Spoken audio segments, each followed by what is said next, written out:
Hi, and welcome to this next series of clips. This one is an A-level based course on acids and bases and is likely to be 6 or 7 clips long.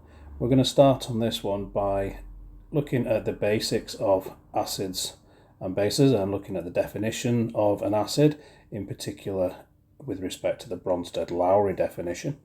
The Bronsted-Lowry definition being that an acid is a proton donor. So appreciating that in an acidic reaction, something is donating a proton or is donating what it's also called as is the hydrogen ion, a H plus ion. And in acid-base chemistry, the proton is simply a hydrogen ion, and acid-base chemistry is essentially about understanding who has the hydrogen ion and where that hydrogen ion is going to go. So, as I said, the Bronsted-Lowry definition is relatively simple in that an acid is simply something which donates a proton.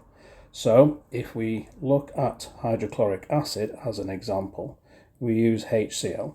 HCl is a strong acid, which means it is going to completely dissociate its hydrogen ions when it goes into aqueous solution. So that definition from GCSE is still true. And so if we take our HCl and we add it to water, then the HCl is going to dissociate into solution to create a H plus ion and a Cl minus ion. That H plus ion is going to be donated to the water molecule and is going to create a H3O plus ion plus the chloride ion, as we just said. And the H3O plus ion is something called a hydroxonium ion. And so if we look at this situation here, what has happened is the HCl has donated its proton.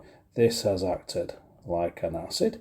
It has donated its proton to the water and so created the H3O plus ion. By the same definition, it's also true that a base is a proton acceptor. And so we can see that in forming the H3O plus, the H2O has acted as a base that has accepted the proton from the HCl. And so that transfer of the proton from the HCl to the H2O to create the hydroxonium ion has created this acid-base reaction. Now, also, because the acid-base reaction can also be regarded as an equilibrium, it is possible that this reaction can also proceed in the opposite direction. And so you can also see that if the Cl minus were to pick up a proton and go back to HCl, this would also potentially be acting as a base. Likewise, if the H3O plus were to go back to H2O and that proton were to be transferred back to the chloride to recreate the HCl, then you could also imagine that the H3O plus is also acting as an acid, or is also able to act as an acid. This is what's called Bronsted-Lowry conjugate base pairs. And so the HCl is the acid on one side of this reaction, and its conjugate base pair is the chloride ion that it would produce if the HCl were to become acidic and act as an acid. HCl would be acidic.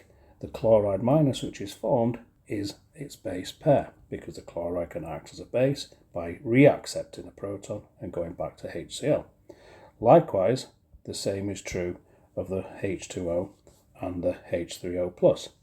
The H2O can pick up a proton and so act as a base.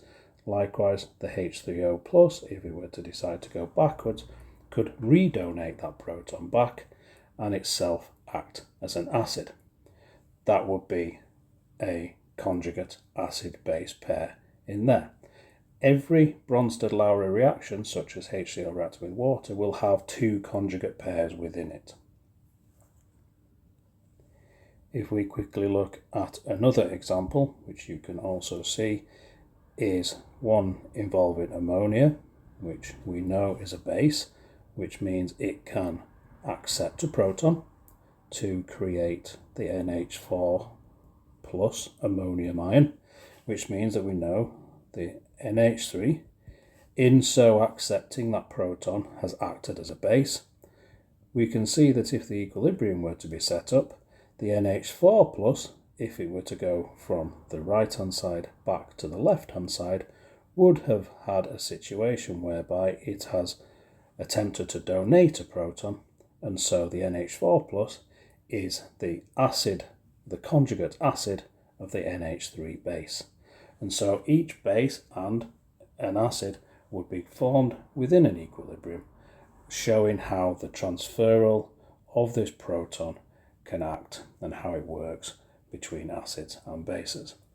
What we'll do in the next few clips is we'll look through understanding how these protons originate in solution, we'll calculate their concentrations, and as a result of concentration we'll move into being able to calculate the pH of an acid.